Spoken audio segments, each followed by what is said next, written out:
فاعوذ باللہ من الشیطان الرجیم بسم اللہ الرحمن الرحیم وعن ابی موسیٰ قال قال رسول اللہ صلی اللہ علیہ وسلم کل عین ثانیۃ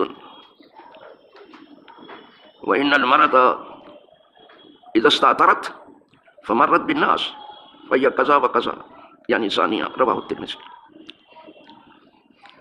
جماعت اس کی فضیلت کا باب کھلا ہوا ہے۔ ہم دوسری فصل سے کچھ حدیثیں پیش کر چکے ہیں اور آج بھی دوسری فصل سے ہی آپ کو کچھ تھوڑا سا سننا ہے۔ جناب ابو موسیٰ اشعری سے ہے، وہ کہتے ہیں کہ رسول اللہ صلی اللہ علیہ وسلم نے ارشاد فرمایا کل عین ثانیہ، ہر نگاہ جو شہوت کے ساتھ اٹھتی ہے وہ بدکار ہوتی ہے۔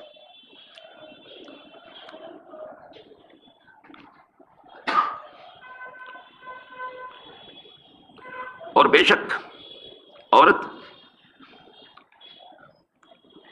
جب خوب عطر میں ڈوب کر کے نکلتی ہے،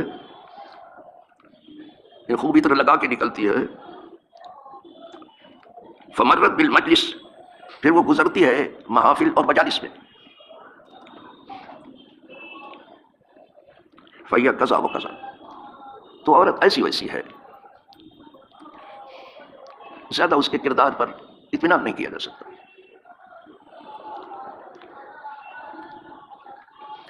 ویسے عورت کے معنی ہی پردہ ہے،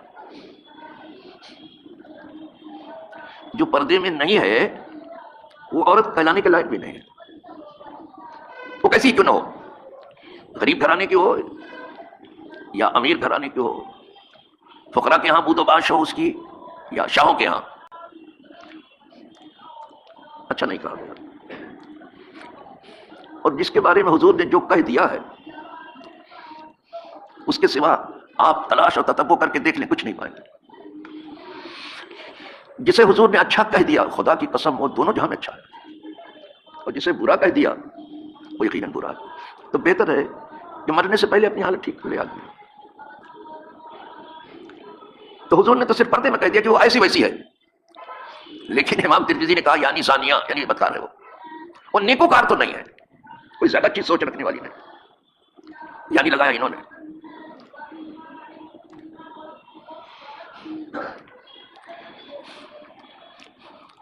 آنکھوں کا گناہ بہت زیادہ ہے، کانوں کا بھی بہت سارا گناہ ہے، لیکن آنکھ اس معاملے میں سب سے زیادہ ہے۔ پہلی نگاہ جب وہ چٹتی ہوئی کسی اجنبیہ پر آپ کی پڑ جائے تو قدرت نے اسے معاف کر دیا، اچانک پڑ گئی، آپ نے دیکھنے کا کسی کو ارادہ نہیں کیا، اچانک کسی اجنبیہ پر پڑ گئی تو پڑ گئی، ٹھیک۔ لیکن اب دوبارہ اگر دیکھیں گے نا تو پھر یہ آپ کی نظر جو ہے یہ گناہ لے کے آئے گی، آپ کو خبر بھی نہیں ہوگی۔ اسی لیے ہے کہ لکل اولا، تیرے لیے پہلی نظر معاف ہے، وعلیک الثانیہ، اور دوسری نگاہ جو تو دیکھ رہا ہے نا یہ تیرے اوپر آئے گی، گناہ لے کے آئے گی۔ دیکھا، اسی لیے مردوں کو بھی حکم ہے کہ تم اپنی نگاہوں کو جھکاؤ، پست کرو، اور عورتوں کو بھی حکم ہے وہ اپنی نگاہیں جھکائیں اور پست کریں۔ قل للمؤمنین یغضوا من ابصارہم، اے محبوب آپ ایمان والوں سے کہہ دیجئے، فرما دیں کہ اپنی نگاہیں پست کرو، جھکاؤ۔ پست کرنے کا مطلب اپنی نگاہوں کو جو چیز نہیں دیکھنی اسے بچاؤ، اس طرح سے تمہاری عزت کی حفاظت ہو جائے گی۔ اگر تم نگاہ بچا لے گئے تو اس میں تمہارے عزت کی حفاظت ہو جائے گی۔ قل للمؤمنین یغضوا من ویحفظوا فروجہم، اس طرح سے اپنی شرمگاہ کی حفاظت ہو جائے گی۔ اور عورتوں کے لیے بھی ہے وقل للمؤمنات یغضضن من ابصارہن ویحفظن فروجہن، اور خواتین سے بھی کہہ دیا کہ اپنی نگاہیں پست رکھیں، جھکی ہوئی رکھیں، اور اپنی عزتوں کی حفاظت کریں۔ عزت بہت بڑی چیز ہے، اپنے شرمگاہ کی حفاظت کریں۔ اسی لیے ایک کہنے والے کہا ہے، اچھا کہا ہے، کہتا ہے بدخواہ سبھی عالم گو ہو تو ہو، لیکن یا رب نہ یہ دشمن ہو کسی کے دل و دیدہ۔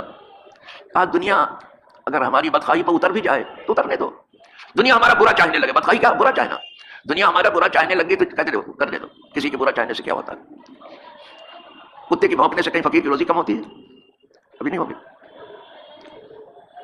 عرفی نے کہا ہے، بہت اچھا کہا، عرفی کہتا ہے عرفی تم اندیز سے خواہائے رقیبہ، آواز سکا کم نہ کند رزق گدارا۔ بہت اچھا شاعر ہے، عرفی کہتا ہے فارسی زبان میں، اے عرفی اپنے آپ کو مخاطب کر کے کہتا ہے تو کوئی فکر مت کر یہ جو تیرے بدخواہ لوگ تیرا برا چاہتے ہیں اور گل گباڑا کر رہے ہیں تیرے خلاف، کہا اس سے تجھے بدل ہونے کی ضرورت نہیں۔ پھر دوسرے مصرے میں کہتا ہے کہ جب کوئی فقیر کسی گلی میں آتا ہے تو کتے اس کے پیچھے لگ جاتے ہیں اور بھونکنا شروع کر دیتے ہیں۔ یہاں تو آپ کم دیکھیں گے کتوں کو، ہمارے دیہات میں اگر کوئی فقیر آ جائے تو اس کے پیچھے جتنے کتے سب لگے رہتے ہیں۔ یہاں تو شاید دن بھر کتے بھی سوتے ہیں، چال بھی سوتا ہے تو بھی سوتے ہیں، پتہ نہیں کب رات کو وہ بھی جاگتے ہیں اور رات کو بھونکتے ہیں وہ، اس لیے کہ رات کو آدمی جاگتا ہے تب تک ان کو بھونکنے کی ضرورت ہے۔ لیکن ہمارے یہاں کوئی اگر فقیر آ جائے تو پھر اس کے پیچھے اس گاؤں کے کتے سب لگ جاتے ہیں۔ تو کہا کتے کے بھونکنے سے فقیر کی روزی کم نہیں ہوتی، فقیر کو جو گاؤں میں ملنا ملتا ہی ہے، بالکل ملے گا۔ تو اسی طرح سے بدخواہوں کی بدخواہی سے کوئی تجھے نقصان نہیں پہنچے گا، رہنے دے۔ وہی کہتے ہیں بدخواہ سبھی عالم کو ہوئے تو ہو، لیکن یا رب نہ یہ دشمن ہو کسی کے دل و دیدہ۔ لیکن اے اللہ یہ آنکھیں کسی کی دشمن نہ ہو اور یہ دل کسی کا دشمن ہو۔ دل میں فطور نہیں ہونا چاہیے، آنکھوں کو بچاؤ اگر دل کو سلامت رکھنا ہے تو۔ یہاں دو ہی چیزوں کا عارف رومی تین چیزوں کو لے رہے ہیں، عارف رومی تین چیزوں کو لیتے ہیں، کہتے ہیں گوش بندو، چشم بندو، گوش بندو، لب بند۔ اپنی آنکھیں ذرا پست رکھو، کان کو اپنے بند رکھو ادھر ادھر کی بات سننے کے لیے، برائی کی، اور اپنے ہونٹ کو بند رکھو جھوٹ فریب کرنے سے۔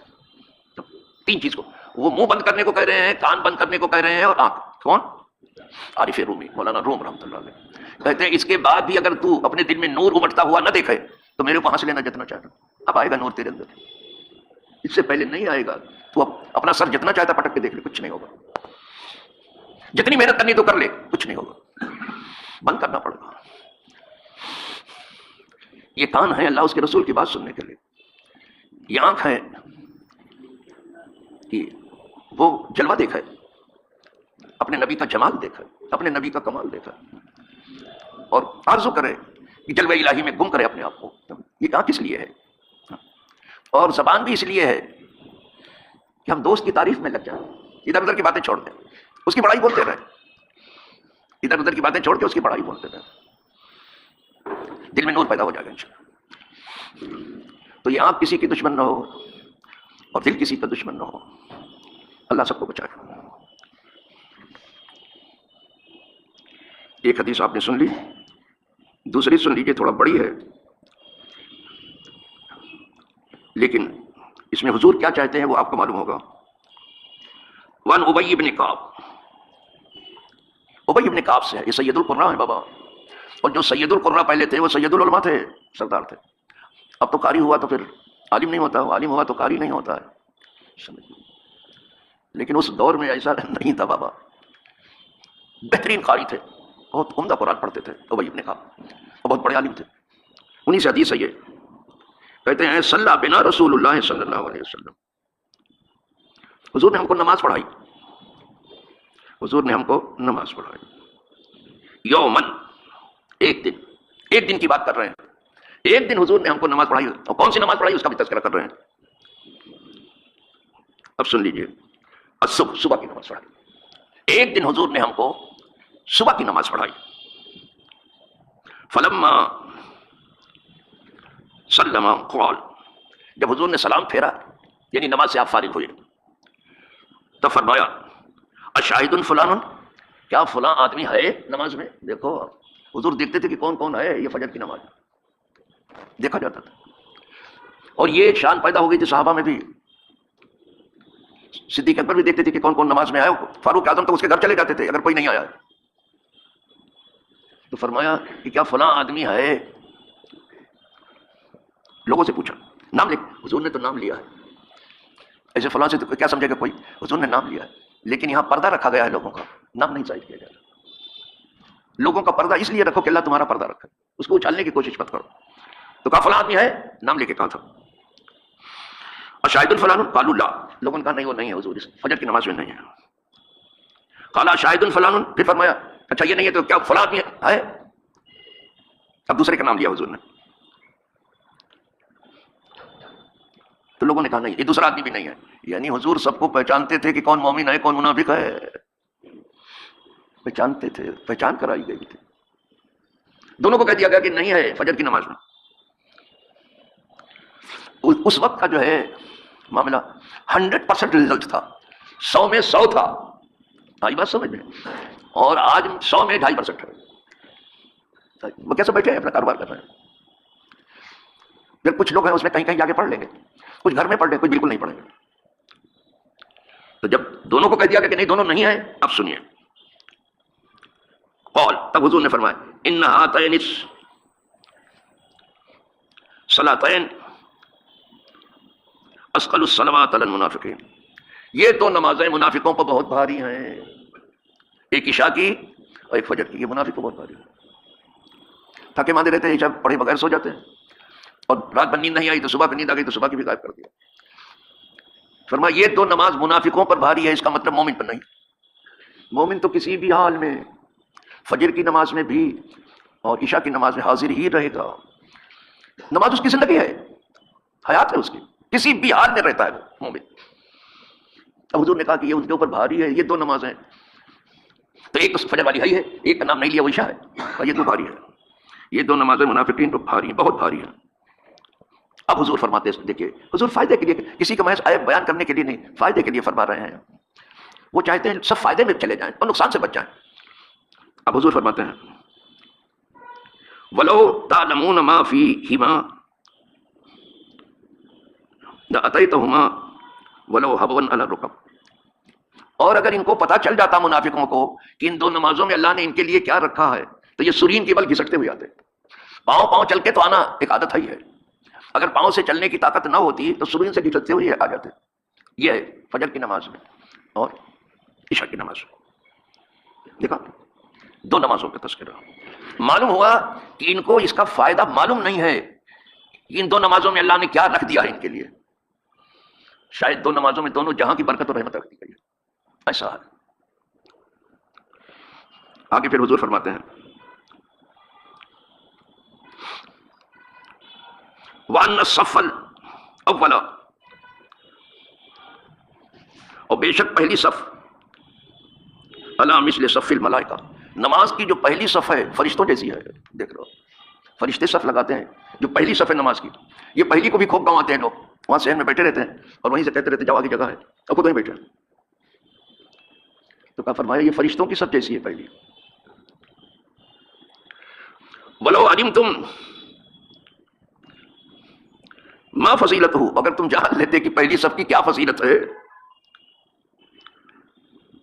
لَابْتَدَرْتُمُوهُ، تو تم اس کی طرف تیزی سے لپکتے کہ پہلی صف میں ہم پہنچ جائیں. جس کو پتا ہے وہ بھاگتے ہیں پہلی صف کے لیے. آپ دیکھیں گے کچھ بندے ایسے ملیں گے کہ بڑی تیزی سے لپکتے ہیں پہلی صف کے لیے. اس لیے کہ سب سے مردوں کی سب سے اچھی صف پہلی صف ہے، یہ فرشتوں کی صف جیسی ہے. اگر تم سمجھتے اس کو کہ پہلی صف میں کیا ہے تو بہت تیزی سے بڑھتے ادھر.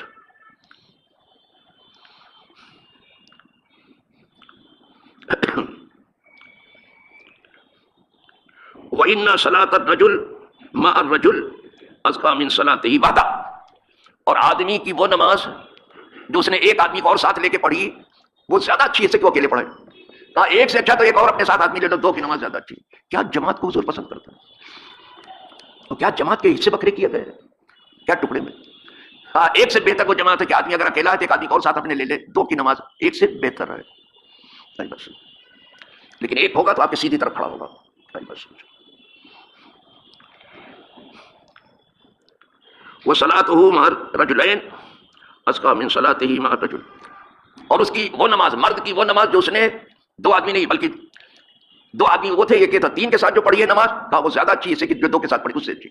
یعنی ایک آدمی ابھی اگر زیادہ ہو گیا تو نماز اس میں بہتر ہے. اللہ اور اس کے رسول کو یہ جماعت کتنی پسند ہے کوئی اندازہ کر سکتا؟ کہا اس سے زیادہ ستھری ہے جو دو کے ساتھ پڑھے، اس سے اچھا کہ تین کے ساتھ پڑھے.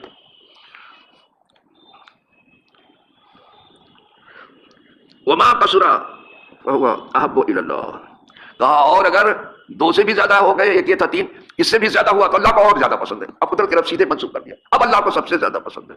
آئی بس.